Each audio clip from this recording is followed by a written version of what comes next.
Olá, boa noite, sejam bem-vindos ao Viva Total com o Diego Kozak. Diego, por favor, se você puder me dar uma breve introdução sua, de quem você o que você quiser falar sobre você, aí a gente começa a explorar. Então, eu sou cineasta, eu trabalho já há um tempo com isso. Eu já lancei um filme chamado Lei, que é um suspense com pegada de terror.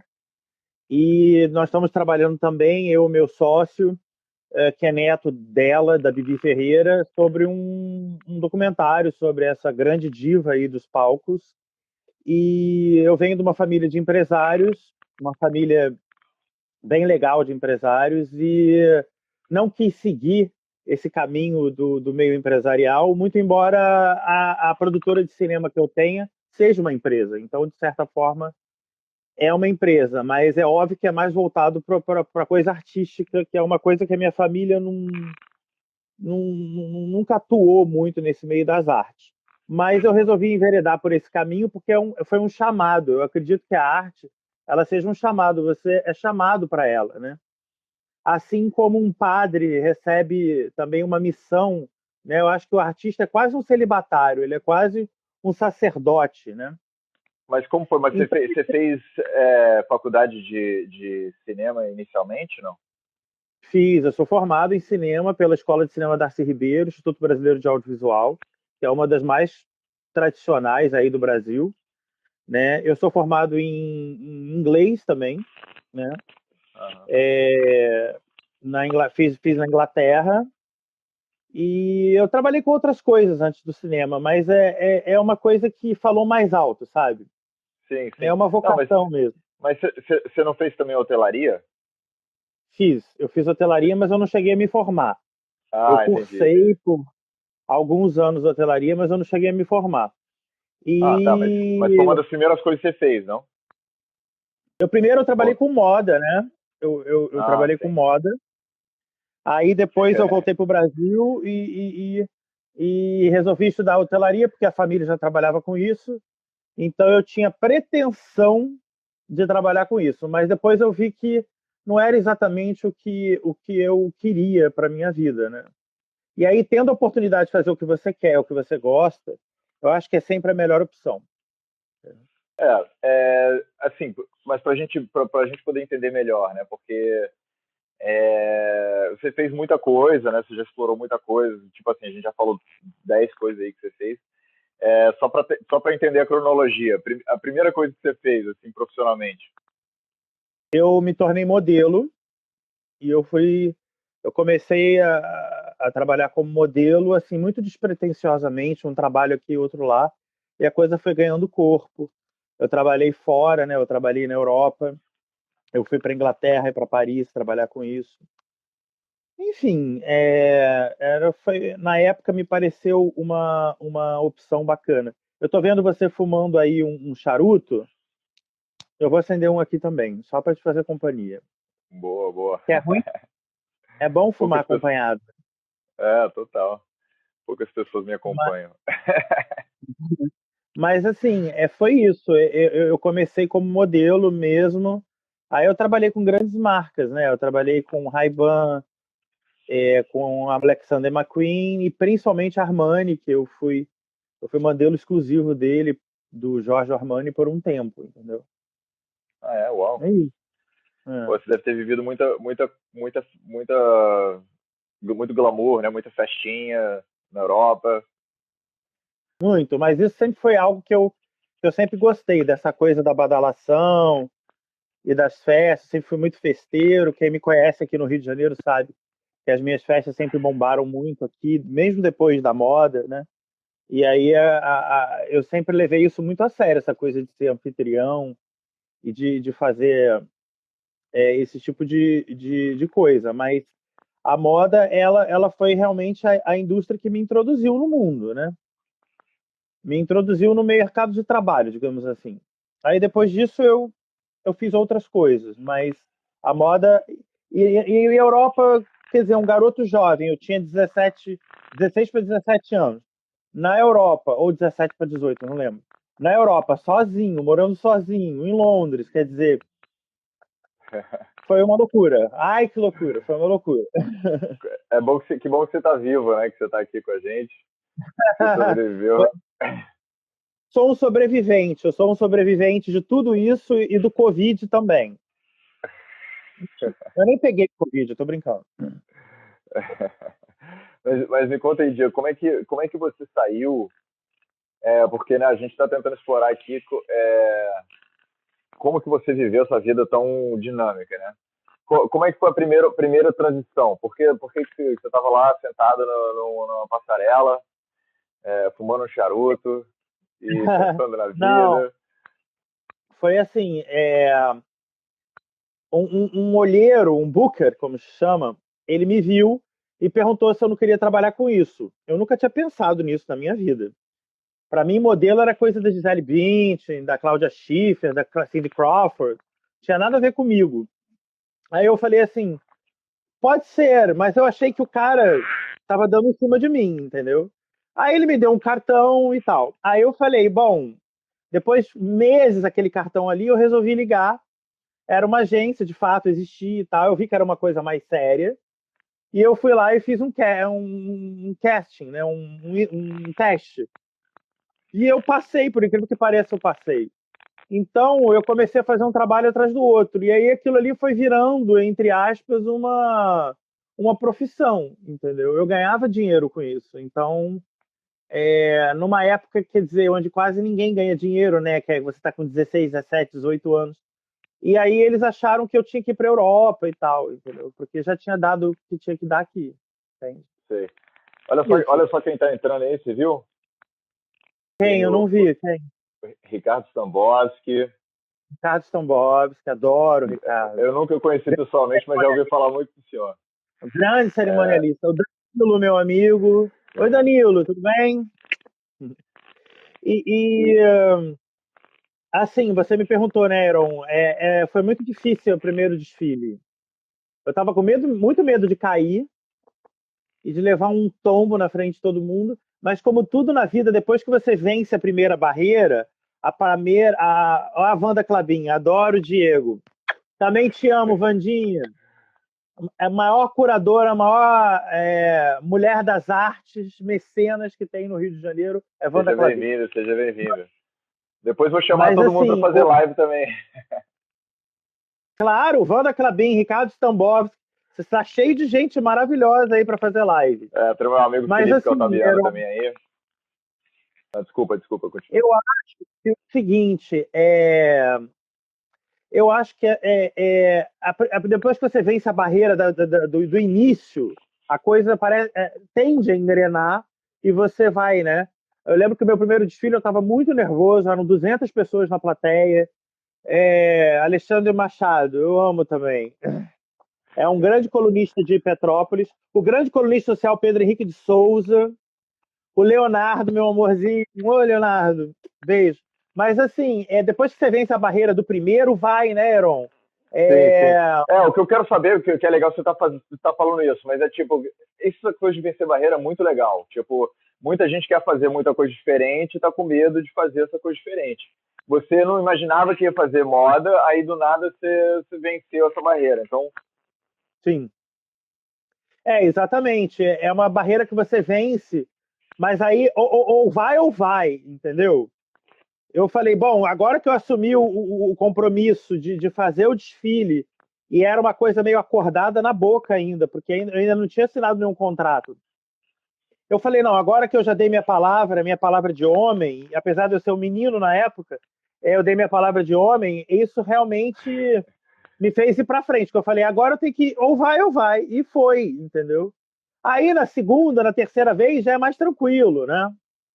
tá aí uma ótima Já... dica, você ter palavra, né? Porque se você tiver palavra, você se compromete com as coisas e você acaba fazendo. E isso vale até para você mesmo, né? Porque às vezes a gente não tem palavra nem com nós mesmos. Tipo, eu quero fazer alguma Exatamente. coisa e a gente promete que, pô, eu vou fazer e não faz porque não tem palavra. Exatamente. Tá aí uma ótima dica. Você tinha o quê? 17 anos? História que nos motiva a vencer. Eu acho que a gente tem que dar o melhor da gente. E aí Deus vai decidir, ou o cosmos, ou sei lá, vai Aham. decidir até onde você chega na vida. Você tem como programar, você tem como se preparar, mas você não tem como prever até onde você vai chegar. Por exemplo, um músico, se ele vai vender 10 milhões de cópias, se ele vai vender 100 ou se ele vai vender 200. Ou se ele vai ser o Michael Jackson, vai vender 1 bilhão de cópias. É uma coisa totalmente fora da casinha. Então, quer dizer, com o cinema é a mesma coisa. Você lança o seu filme. Hoje eu sou cineasta, sou dono da Crystal Pictures Entertainment, que é uma produtora bacana e tal. E quando você lança o filme, é quase um cassino. Você não sabe como que ele vai nas bilheterias, entendeu? Mas você lança mesmo assim, entendeu? O desafio está lançado, as roletas rodaram as roletas. E aí você vai ver se o seu filme vai bem, mal, ruim, ótimo, excelente. Mas também é assim também. Na vida é assim também. Mas eu vou te perguntar assim, que eu acho que todo mundo se pergunta isso. Qual que é a calibragem, sei lá, que é feito? Como é que a gente decide, entendeu? Se é uma coisa que a gente está perdendo tempo, entendeu? Uma coisa que a gente está sonhando, ou até pior, ou a gente está sendo egocêntrico e está viajando, sabe? Pô, entendeu? Às vezes a gente está viajando na maionese e não é o que a gente tem que fazer. Como é que a gente sabe se é isso ou se é uma coisa legal, que é para postar mesmo, que é para investir, entendeu? Como é que... Olha, eu acho que isso depende de vários fatores, né? Eu acho que o sucesso, como as pessoas pensam, ele é muito relativo, porque ele pode ser sucesso de dinheiro, de grana que você junta, pode ser prestígio profissional, né? Então, às vezes, o cara nem faz tanto dinheiro, mas o cara é o melhor profissional naquela área. Pode ser o sucesso midiático, de mídia, né? Então, você pode ver, por exemplo, um Pablo Vittar da vida. Ele é um artista midiático, ele está na mídia. Mas, na minha opinião, eu não gosto, entendeu? Não é meu tipo. Então, eu prefiro ouvir, talvez, um Mozart que venda menos hoje em dia, mas que, na minha opinião, tem qualidade. Então, às vezes, também depende da qualidade do que você faz. Quer dizer, tudo isso influencia vários tipos de sucesso. Tem o sucesso acadêmico, um sucesso acadêmico, que você pode ter, sei lá, doutorado, mestrado, pós-doutorado, né? Enfim, tem vários tipos de sucesso. Você tem que definir para você o que é sucesso para você, entendeu? Você tem que ver se eu estou certo. Você tem que se perguntar, primeiro tem que saber muito claramente, né? Tipo, o que existe aí, né? Porque muita gente confunde, começa a fazer uma coisa e acha que quer e não quer e tal. Acho que vale a pena entender bem, né? Aonde você está entrando e o que você quer daquilo, né? O que eu quero dessa parada que eu estou entrando. Exatamente. O que você quer e o que você espera disso, né? É importante você saber. Agora, eu fiz várias coisas antes de chegar no cinema. Tudo bem, eu já fazia filminhos aqui, bem amadores, aqui com os meus amigos. Aqui, na época de colégio, eu escrevia o filme, eu fazia o cenário, eu fazia tudo. Eu nem sabia filmar direito, era filmado com aquelas câmeras, sabe, de ir para Disney, aquelas VHS. Mas eu já fazia umas histórias aqui com os meus amigos de colégio. Quem me conhece da época do colégio sabe disso. Então, é uma coisa que eu já tinha uma tendência. Eu comecei a estudar cinema desde muito, muito novinho, acho que com 11, 12 anos. E aí, o fato de eu ter virado crítico de cinema também. Eu também sou critico e tal. Mas, assim, o cinema ele veio meio que tardiamente, porque antes eu fui modelo, eu fui em Relações Internacionais dos Jogos Pan-Americanos, eu trabalhei com hotelaria no Hotel Novo Mundo, no Copacabana Palace. Então, quer dizer, eu fiz muita coisa até eu decidir que eu realmente queria fazer isso aqui, entendeu? Porque muita gente falava, não faz cinema no Brasil não, que não dá dinheiro. Uhum. Eu falava, mas então, o que eu vou fazer se não é o que eu gosto, entendeu? Aí você tem que pensar nisso também. Você quer ganhar muito dinheiro? Se eu quisesse ganhar muito dinheiro, provavelmente eu seria empresário que nem minha família, entendeu? Mas eu não trabalharia com cinema. Mas, sim, cinema dá dinheiro. Talvez não dê uma fortuna como em Hollywood, mas dá para sobreviver de cinema no Brasil. Então, talvez eu não fique bilhardário, mas eu estou fazendo o que eu gosto. Então, para mim, a qualidade de vida, ela vale mais do que uma fortuna no banco. Porque o que adianta você ter dinheiro no banco e não fazer o que você gosta, entendeu? Uma das coisas assim, que eu questiono, né, que esse meu projeto Viva Total vem desse questionamento industrialista, né, da especialização, cada um se especializou, cada um faz uma coisa e tal. E isso é uma coisa que serve muito à economia, serve muito ao Estado, né? Só que não necessariamente, eu acho que a gente está vivendo um renascimento mundial, assim, das pessoas, está todo mundo falando, né? Faz o que gosta. E isso é uma novidade, isso não existia antes. Antigamente você tem que sobreviver e fica calado, entendeu? Você tem que ser muito grato por ter oportunidades, né? E por um lado, isso, e também tem valor isso, né? Tem que pensar isso. A gente não pode ser mimado, né? Pensando que, pô, tem muita gente aí que não tem oportunidades, que pô, adorariam ter qualquer emprego, e tem que lembrar dessa parte também. Só que sim, a gente está vivendo um renascimento mundial, sobretudo nos Estados Unidos, na Europa, e vai chegar na gente também, se Deus quiser, né, na medida que a gente for se desenvolvendo como país e tudo mais. Mas a ideia é que o futuro, ainda mais se você pensar em termos tecnológicos, né? Se você pensar em termos tecnológicos, no futuro, muitos dos empregos que existem hoje não vão existir, né? Então, assim...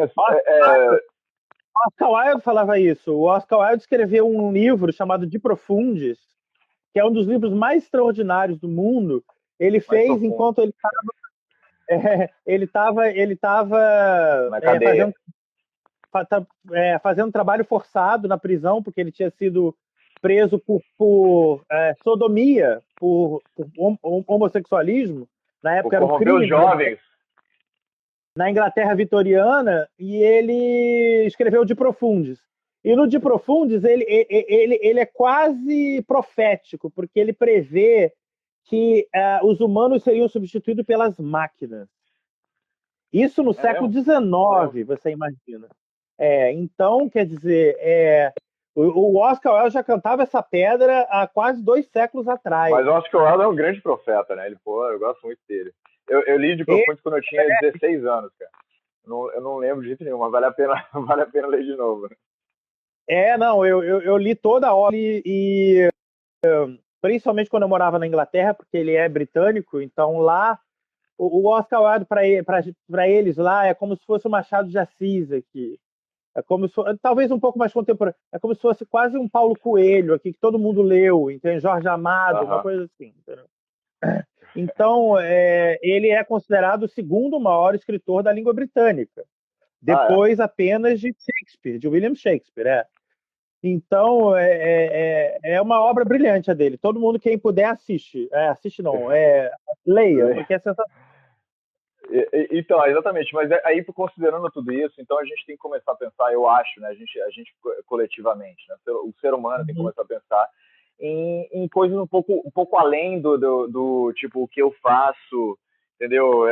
O meu emprego. E eu acho que as pessoas vão começar a fazer isso. Tipo assim, o que você está falando, para mim, é super relevante. Você primeiro chegar a alguma coisa que você gosta de fazer, isso é legal. Mas, além disso, depois de você chegar a uma coisa que você gosta de fazer, transcender até isso, sabe? Começar a fazer mais coisas, fazer mais de uma coisa, entendeu? Integra as diferentes coisas que você já fez. Pô, você já fez moda, você pode fazer um grande festival de moda e juntar com um festival de cinema. As pessoas começarem a, entendeu, transbordar a experiência que elas já tiveram. Claro. Quanto mais experiência você puder ter na sua vida, melhor, porque isso acrescenta. Por exemplo, no cinema tem uma coisa que chama direção de arte, que é o figurino, é o cenário, etc. Dentro do figurino, eu entender de moda me ajuda muito, porque eu olho um figurino e falo, caramba, né? Por exemplo, uma composição de época, por exemplo. Então você tem o figurino do século XVIII, século XIX, século XV, da Grécia Antiga, né? Então, quer dizer, quem entende um pouco de moda ajuda bastante nesse ponto. Então, quanto mais experiência você tiver acumulada na sua vida, quanto mais coisa você fizer, a tendência é que você comece a conectar uma coisa a outra. Então, você liga a moda ao cinema, liga o cinema à filosofia, liga a filosofia ao mundo empresarial e por aí vai, entendeu? É isso. Então, tá aí que tá o grande lance da pirâmide. Tipo, a gente tem vários ângulos, né, que a gente explora na vida e na medida que a gente vai amadurecendo, a gente vai chegando a um ápice que conecta tudo, né? Esse é o ápice que eu tô tentando promover. É algo sensacional, porque ela está presente não só nas culturas arcaicas, como no Egito Antigo, nas culturas pré-colombianas, dos Incas, dos Maias, mas a pirâmide é o símbolo da maioria das grandes ordens e sociedades secretas, chama Societas, né? E aí a Claro, claro. maçonaria, os Illuminati, todos eles tinham a pirâmide com o olho no meio como símbolo principal. Então, o símbolo da pirâmide ele simboliza muito além do que a gente pode Então, supor. Né? esse olho em cima da pirâmide, na nota do dólar, se você olhar para a nota do dólar, o olho é bem aqui, assim, ó. No topo da pirâmide. Por que é no topo da pirâmide? Porque o topo é o que conecta, entendeu? Todos os lados que estão separados. Se você olhar só um lado, ele acha que ele é autossuficiente, mas ele não fica em pé se não for com os outros lados, entendeu? Verdade. Então, o que eu tô falando é isso, tipo, pô... De estrutura da pirâmide. Exatamente. Então a ideia é essa, né? A ideia do Viva Total é essa ideia de que a gente tem o que Pitágoras falava isso, né? Que tem 4 lados da pirâmide, que é religião, política, ciência e arte, e o mundo é feito desses 4 lados, né? E todo ser humano tem dentro de si essa pirâmide, né?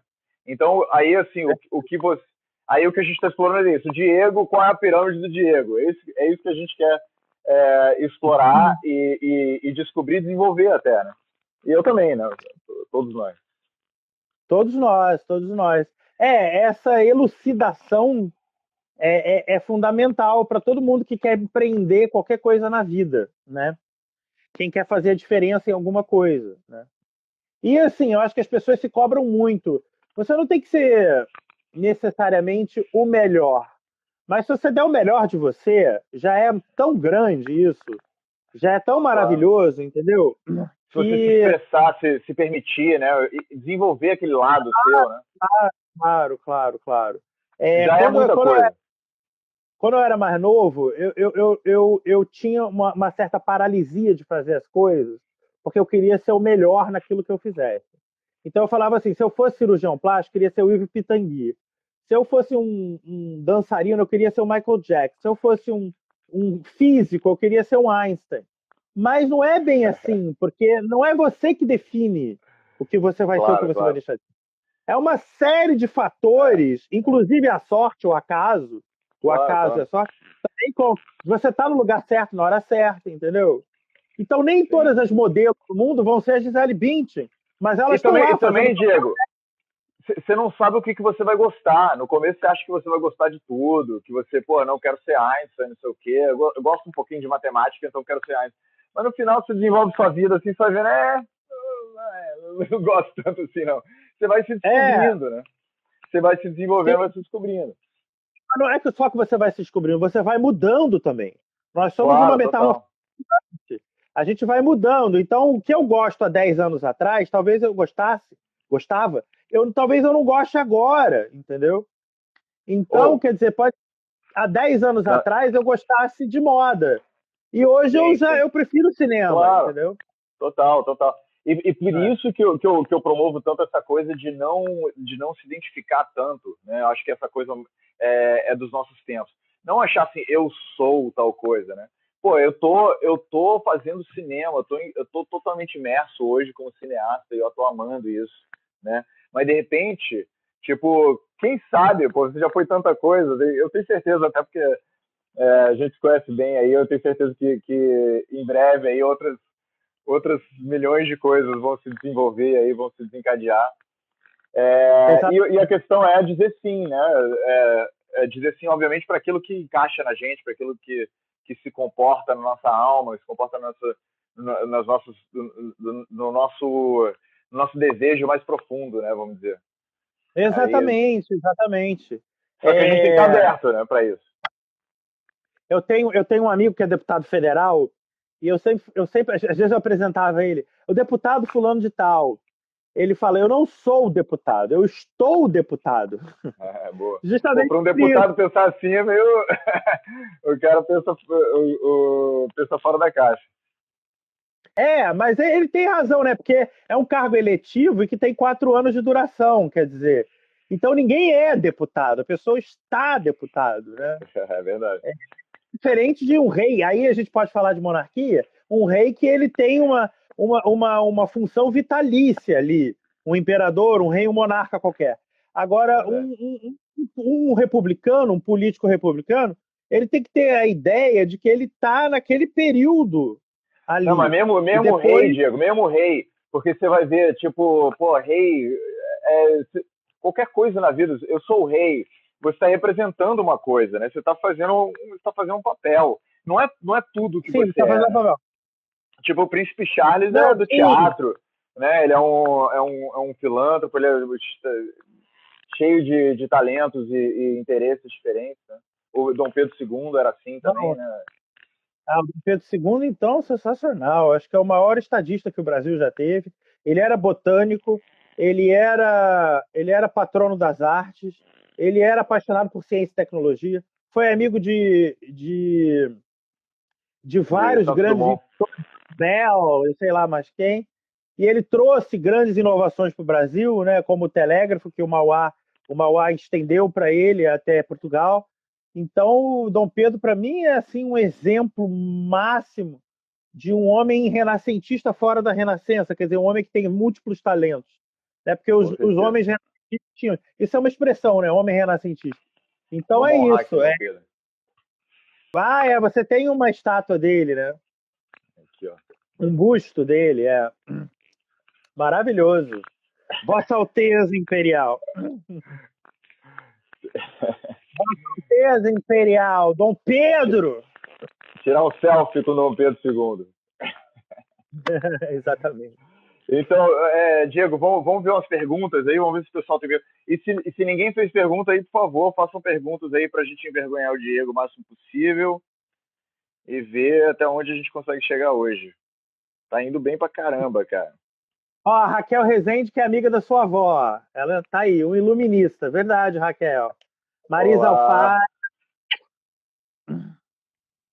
Vamos ver aqui as perguntas. Você tá vendo alguma pergunta aí? Não, pessoal, façam perguntas, pessoal. Vamos lá. Mas você tem alguma pergunta, Heron? Não, é porque eu tô entrando aqui no meu negocinho para ver as perguntas que as perguntas façam. Mas tudo bem, vamos continuar. A Mônica, então... papo gostoso. Tá bom, tá ótimo. Estou adorando. Então vamos explorar a pirâmide, Diego, tá? Vamos lá. Me fala, já vi umas cruzes aí, se eu não me engano, ortodoxas, né, de catolicismo. A minha família é de origem ortodoxa. Olha lá, ó. Aqui, legal. Aqui, um dia você vai vir aqui no meu quarto. Me fala. Obrigado, Raquel. Obrigado pela presença. Obrigado pelo carinho. Adoro a Lígia, mãe dele, Tânia, viu? Muito obrigado. Raquel Rezende. Beijo, Raquel! Então me fala, como é que é o seu background religioso? O que você gosta, o que você já fez, o que você quer fazer? Olha, eu vou responder, mas a Denise está perguntando qual foi o maior desafio como modelo e como cineasta. Posso responder ela primeiro? Pode, por favor. Quem sou eu? Tá. O meu maior desafio como modelo foi lidar com os nãos, Denise. Quando você recebe um não ainda adolescente, você tende a levar para o lado pessoal. Eu chorava quando eu não era escalado para um casting. Eu acho que o não é a coisa mais difícil na carreira do modelo, porque até você se acostumar a levar... Aí as pessoas me falavam, mas não é que você não era o perfil. Às vezes queria um cara negro, um cara careca, um cara mais velho. E eu chorava, eu ficava realmente muito sentido, porque aquilo fere o seu ego, aquilo fere, entendeu? A sua imagem. E o adolescente tem uma coisa muito forte com a imagem, né?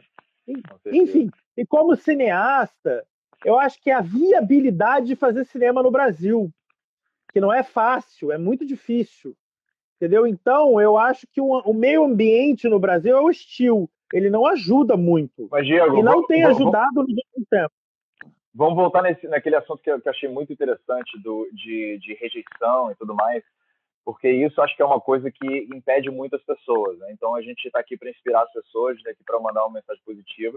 Vamos tentar entrar nisso um pouco, porque eu vejo, primeiro, acho que adolescente, ele acha que, a gente já falou isso antes, adolescente acha que pode tudo. Então acho que por isso que ele sente mais rejeição. Eu acho que na medida que a gente vai se tornando mais maduro, a gente vai sentindo que algumas coisas não são pra gente, né? A gente vê assim, alguma coisa, alguma coisa que a gente for rejeitado, depois a gente vai ver lá e ver o resultado e fala, aquilo não era para mim mesmo, aquilo lá não deu certo mesmo, ou não era meu estilo e qualquer coisa do tipo. Então, assim, o que você acha dessa ideia? Você concorda comigo? Você acha que isso te ajudou na medida que você foi crescendo, você foi melhorando isso? Ah, claro. A gente é como vinho, né? A gente vai ficando melhor com o tempo, né? Eu acho que, assim, é um amadurecimento intelectual, mental e emocional, né? Que o modelo tem que ter, que no início de carreira ele ainda não é conhecido. Então ele vai receber não. O não faz parte. Aliás, o não faz parte da vida. Não é só da carreira de um modelo. Claro. Mas isso fere você, porque eu comecei muito novinho. Então isso fere você quando você é adolescente. O adolescente ele tem uma questão com essa coisa de pertencer a algum lugar, né? O adolescente ele tá se formando como ser humano. Então ele quer pertencer, ele tem que pertencer. E aí você recebe um não. Aquilo tipo, sabe a música da Maísa, Matarazzo? Meu mundo caiu. É aquilo, entendeu? Meu mundo caiu. Mas depois você aprende a levantar e continua, né? Mas eu acho que a mensagem é que tem que aprender a levantar, porque uma hora você vai sobressair isso, né? Uma hora você vai amadurecer. Exatamente. Não, olha, a Sophia Loren e a Gisele Bündchen, que são duas das mulheres mais lindas de todos os tempos, cada uma numa época, ficaram em segundo lugar no primeiro concurso de beleza delas. Tanto a Sophia Loren quanto a Gisele Bündchen. Então, se a Gisele Loren, eu não acredito, não. A Sophia Loren e a Gisele Bündchen ficarem em segundo lugar, meu irmão, tá tudo certo, entendeu?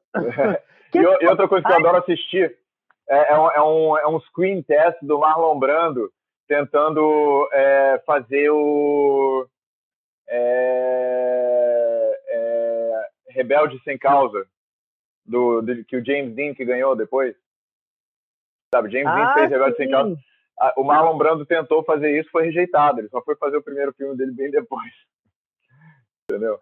Então, pô, Marlon Brando foi rejeitado, sacou? Tudo bem. Eu lembro o Billy Crystal, que é um comediante, ator, até apresentou o Oscar muitas vezes. Ele estava conversando com a Sophia Loren e a Sophia Loren falou assim com ele, que ela tinha ficado em segundo lugar. Aí ele virou e falou assim, me apresenta a mulher que ficou em primeiro, porque ela deve ser sensacional. Tipo, deve ser esquecida. Ela tá perguntando o que houve com a minha sobrancelha. As minhas sobrancelhas são falhadas mesmo. Na época de modelo, eu passava um lápis na sobrancelha. Mas elas sempre foram falhadas assim mesmo. Aí ele tava falando da religião. O Arthur tá perguntando, fala da religião. A minha religião é o seguinte, eu sou de origem russa, né? Minha família russa e árabe, né? E nós somos ortodoxos, né? A família é ortodoxa. Então eu sempre segui o cristianismo ortodoxo, que é a religião vigente na Rússia e em outros países, como os países árabes, a Grécia, também tem as suas igrejas ortodoxas. Então eu nunca segui o Papa, eu sigo o Patriarca, que é o líder máximo da igreja lá. Aqui no Brasil, pouca pessoa conhece aqui. Explica um pouquinho sobre isso, que aqui no Brasil o pessoal não conhece. Rapidinho. O católico ortodoxo, ele é católico também, mas ele é de um outro rito, que é o rito grego. E ele, por exemplo, não segue o Papa, mas o Patriarca, ele não segue a Igreja de Roma, mas a Igreja de São Petersburgo, e ele tem algumas diferenças básicas. Por exemplo, o católico faz assim, o sinal da cruz. O ortodoxo faz assim, o sinal da cruz, ao contrário. E, por exemplo, o padre pode casar na igreja ortodoxa, na igreja católica não, porque o celibato, o voto de castidade não permite. Mas, assim, eu acho até isso mais saudável do padre poder casar, eu acho, entendeu? Mas, assim, tem algumas diferenças, mas basicamente uma igreja que rompeu com a outra. Houve um rompimento da Igreja Católica Apostólica Romana, do Vaticano, e criou-se uma dissidência que é a Igreja Ortodoxa Russa e a grega. São ritos diferentes. Mas, assim, eu também eu participei de algumas ordens iniciáticas. eu fui Demolei, eu fundei Arcanum Sanctus Angelus, que hoje tem muitos membros, é uma ordem com muitos Mas membros, explica o e que é. eu era chanceler da ordem. É uma ordem frater, uma ordem fraterna, como se fosse uma maçonaria, entende? É isso. E o propósito era estudar teologia, teosofia, os grandes fenômenos do ocultismo. Eu sou ocultista, inclusive eu quero fazer eu já escrevi, está escrito um roteiro sobre isso, e eu quero produzir um filme de vampiro. Aliás, é um dos meus próprios projetos. E assim, Tô dentro. ah, que bom! Você não é um vampiro, você podia ser um vampiro. Mas Ê, assim, parece vampiro, que isso? mas os vampiros são bonitos e aristocráticos. Eles são. São sim. Mas assim, todo vampiro é um conde, é um earl, alguma coisa assim. Não, tô ligado, tô ligado. Mas, a minha religião é o cristianismo mesmo, e eu acredito piamente nos milagres, em tudo. Agora, como eu me envolvi com essa coisa de ocultismo e eu tive algumas experiências paranormais em relação a isso, eu realmente. O meu quarto, você pode ver que aqui, ó, ele é cheio de proteção, porque eu levo muito a sério esse tipo de coisa. Entende? Então é isso. Diego, Que ótimo, mentalismo, gênero, vamos ver se tem mais perguntas. Vamos ver se tem mais perguntas. Acho que tinha mais perguntas. Vamos lá. Então, respondendo sim, o mentalismo não chega a ser um subgênero, mas é uma forma de crença, né? É uma forma de você se concentrar, que nem uma espécie de, vamos supor, ah, quando você precisa meditar ou alguma coisa. O mentalismo, sim, é fundamentalizado, sim, no ocultismo, sim. Bom, não tem muita pergunta, não. Pessoal, faz mais perguntas. Tinha uma pergunta aqui do Ricardo Tambores, que eu não estou conseguindo achar. Vampiros seriam sucubos e incubos, ou ainda pessoas que fazem sincronismo? Sim, incubos e sucubos são vampiros de energia, são vampiros energéticos. Acredita-se em muitas culturas e crenças arcaicas que eles conseguiam se materializar no corpo de homens e mulheres extremamente atraentes para seduzir os viajantes e as pessoas. Naquela época se viajava muito de um feudo para o outro, de uma cidade para outra. O que eu acho muito legal é pegar essas coisas do ocultismo que antes eram assim fantasiosas e arcaicas e arcanas, né? E muito cheio de linguajar e tudo mais, e trazer mais para a realidade prática, né? Até hoje existe sucubos e incubos, entendeu?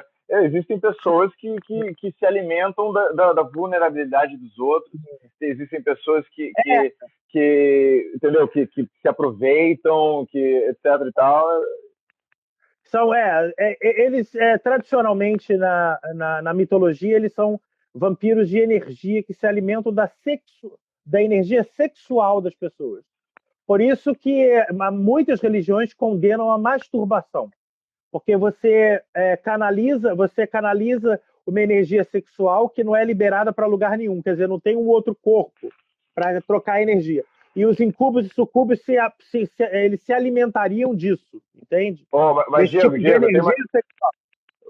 acho que vamos trocar de assunto, porque senão a gente vai ficar aqui o resto da noite. Porque esse é intenso. Você sabe, né? Isso aí pode, daqui a pouco... a Alessandra está começando a ficar empolgada. Então, vamos falar sobre... Bom, a gente já falou sobre sua parte artística bastante. A gente já falou sobre sua parte religiosa. Acabamos de falar, né? Que você é uma pessoa super intensa religiosamente. Vamos ver política. Política que eu acho que é junto com negócios, né? Quando o Pitágoras fala, política é junto com negócio. Você já falou um pouquinho que você é dono de uma empresa, que você teve seu histórico de empresa, mas você falou nessa conversa já que você é simpatizante da monarquia. Como é que foi isso? Como é que você descobriu isso? Por que isso? Bom, o negócio é o seguinte, vamos lá. a minha família é de origem russa. E eles lá na Rússia, eles eram aristocratas, porque eles eram os cossacos russos, que começaram como nômades, e depois o czar resolveu aderi-los ao seu contingente, porque ele não conseguia ir contra. Então é aquela coisa, já que você não vai contra alguma coisa, se associa a ela, se alia a ela. E os cossacos eram guerreiros misticamente imbatíveis, nômades, e os czares russos passaram, os imperadores passaram a abrigá-los ao seu contingente. Então os cossacos ficaram à frente da infantaria e da cavalaria russa, da Rússia imperial. Viraram tipo os guerreiros de elite. Guerreiros de elite. Então, a minha família descende, o sobrenome Romanov, exatamente. Ele descende dessa linhagem, entende? Daí o meu sobrenome Kozak, vem dos cossacos russos. E assim, eu sempre tive um pé na monarquia. Mas assim, isso só fez sentido na minha cabeça há uns 10 anos atrás, ou talvez um pouquinho mais, uns 10 anos atrás, quando eu resolvi entrar para o Círculo Monárquico do Rio de Janeiro. E aí eu tive contato com a família Orleans e Bragança e tudo, já recebi eles no hotel da família, no Hotel Novo Mundo, já fui em inúmeras missas com eles no Outreiro da Glória, que é a igreja oficial deles e tal. Então, eu resolvi abraçar. Por que eu acredito que a monarquia seja o sistema o regime, o sistema de governo mais eficiente? Primeiro que eu acho que essa alternância de poder pode ser prejudicial. Então entra um, sai outro, entra um, sai outro. De 4 em 4 anos é um tormento, é um martírio no Brasil e no mundo para se eleger um novo presidente. Eu acredito que a figura de um monarca imponha mais respeito internacionalmente também. Então você tem os países mais avançados do mundo são monarquias. Inglaterra, Holanda, Bélgica, Espanha, Noruega, Suécia. Noruega não, é Suécia, Dinamarca. Noruega também. Noruega também. Luxemburgo, Japão, Mônaco, Dubai. Então, quer dizer, todos esses países são monarquias, né? E eu acho que quando você tem a figura de um monarca, muda também o comportamento da população para com o seu líder, entende? É uma figura que impõe mais respeito que um presidente da República. Então, acho que é por aí. O Gleidson está falando que interessante, sou monarquista há um pouco mais de um ano. Fala aí, Gleidson, por que você virou monarquista? Vamos conversar. Mas desculpa aí, Diego, continua, o que você estava falando? Não, é isso. Quer dizer, se você for observar as nações mais avançadas, mais desenvolvidas, são monarquias. Entende? A Raquel está falando, mas são monarquias parlamentaristas. Claro, a gente defende, eu e o Diego, a gente concorda com isso. A gente defende a monarquia parlamentarista mesmo, como era no Brasil na época de Dom Pedro II. O Brasil iniciou-se, né, com uma espécie de governo. A Inglaterra é assim. Como a Inglaterra, que é o grande exemplo do país mais estável da história da humanidade, né? O país que mais se manteve firme. E o próprio Brasil era assim, né? Claro que o Brasil teve várias fases, mas no final estava cada vez mais democrático, cada vez mais parlamentarista, né? E cada vez mais próspero também, né? Exatamente. Mas sim, com certeza parlamentarista, Raquel. Pode ter certeza. Parlamentarista. Absolutista só tem uma coisa pior do que absolutista, que é uma república. O absolutismo de direito divino é o que tem, por exemplo, na Arábia Saudita, é o que tem no Dubai, é o que tem no Japão, se eu não me engano, e é o que tem em outros lugares, né? Eu acho que é poder demais também na mão de uma pessoa só. É uma espécie de tirania, né? Uma espécie de tirania. É uma espécie de tirania, uma espécie de ditadura. Precisa do parlamento, sim, até porque o parlamento é a casa do povo, representa o povo, né? Então, na Inglaterra, por exemplo, tem the House of Commons, dos comuns, e tem the House of Lords, a casa dos lords. Então, cada um tem um peso. Então, uma representa a monarquia dentro do parlamento e a outra representa o povo, representa a população. E uma coisa muito interessante que você vê, tipo, nos Estados Unidos e no Brasil, e muitos lugares do mundo, obviamente, você vê muito essa dualidade entre direita e esquerda, né? As pessoas se identificam com um lado, né, conservador, liberal, direita e esquerda, e ficam muito firmes nessa coisa. Em monarquias isso é menos comum. Por quê? Porque você, em monarquia, você tem direita e esquerda, você tem para o governo, para o primeiro-ministro, para os partidos e tudo mais. Mas você sempre tem um monarca regendo acima da direita e esquerda. Tanto que na Inglaterra, a oposição se chama Her Majesty's Opposition. Né? Se chama a oposição em nome de Sua Majestade. Então, ela não está tentando derrubar o governo, ela não está tentando derrubar o Estado, ela está tentando repor o governo com melhores coisas. Aqui no Brasil, por exemplo, a oposição é desleal. A oposição, não importa quem é, Bolsonaro, Lula, tanto faz. A oposição está sempre tentando destruir o governo atual. Tá tentando. É tipo Nero, né? Tá tentando tocar o violino. Ó, deixa eu te mostrar um negócio interessante aqui, ó. Aqui, ó. Vou dar Aí, ó. Isso aqui é o brasão dos Cosaques, tá vendo? Tá aqui atrás de mim. É o brasão deles, tá vendo? Ah, boa, boa. Fica aqui no meu quarto esse brasão. Mas, assim, é isso que você está dizendo. De 4 em 4 anos também a gente passa um sufoco para eleger novo presidente. E muitas vezes 4 anos não é o suficiente para um presidente conseguir estabelecer tudo que ele quer estabelecer. Na maioria das vezes é insuficiente esse tempo. Então ele começa um projeto e aí o sucessor dele, por uma questão de vaidade, não continua. Isso é muito comum. Com o governador, com o prefeito e com o presidente. Né? Então, não é da minha gestão. Restartando, né? Não é da minha gestão, então eu não vou fazer mais, entendeu? Claro. Aquele projeto aquele projeto foi feito pelo fulano de tal. Não, isso não vai me eleger. Então o que na Inglaterra, então o que na Inglaterra tem uma certa continuidade porque existe uma estrutura do Estado, porque todo mundo pensa que a rainha da Inglaterra não tem poder nenhum, mas não é bem assim. Ela é a cereja do bolo de uma estrutura social inteira, né? Existe uma aristocracia, existe uma corte, existe um palácio, existem regras, existem costumes, existe um monte de coisa que ela está lá sustentando, né? E aqui no Brasil não existe nada disso. Aqui só existe, cada 4 anos, uma nova pessoa entrando, estragando tudo, colocando outra coisa. Estragando tudo, colocando outra coisa.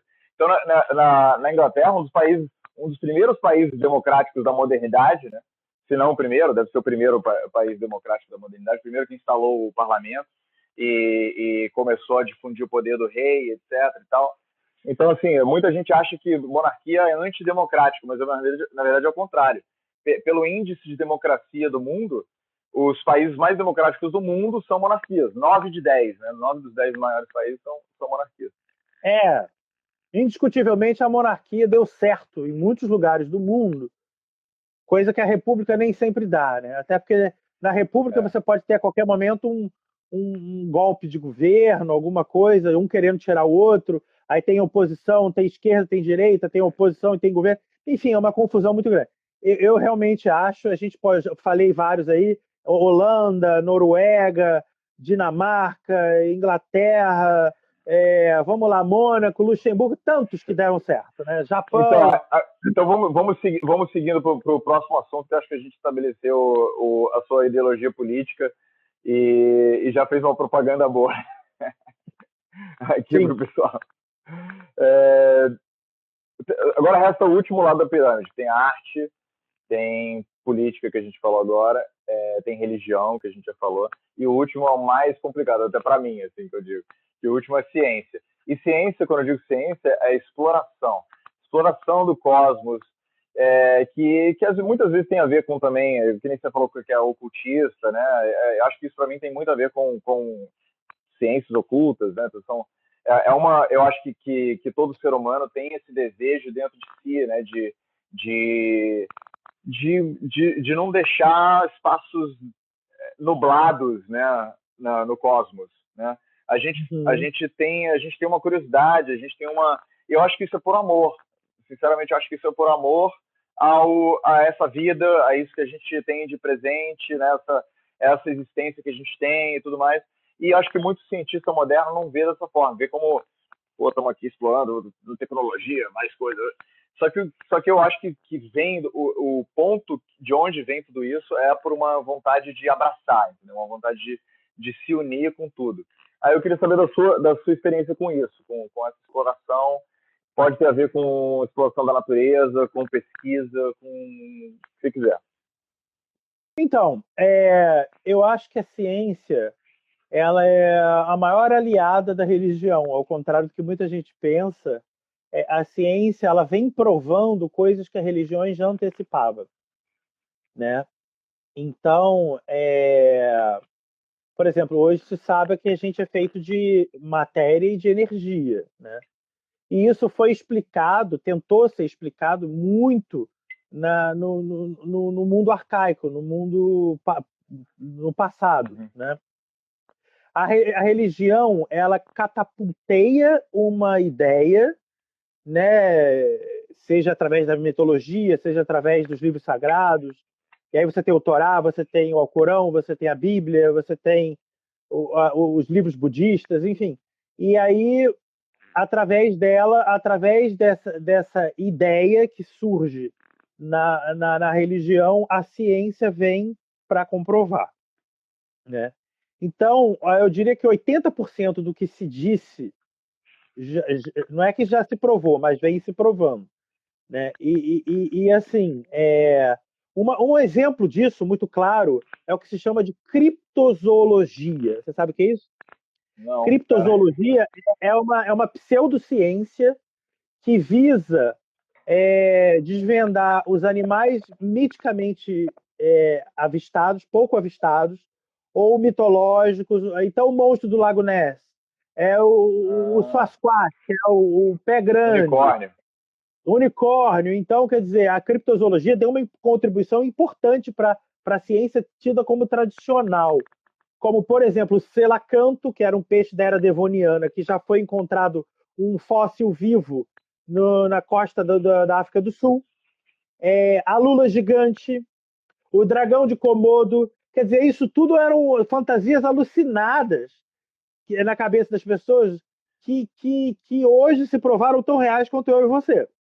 Entendeu? Você vê que uma coisa não está separada da outra, né?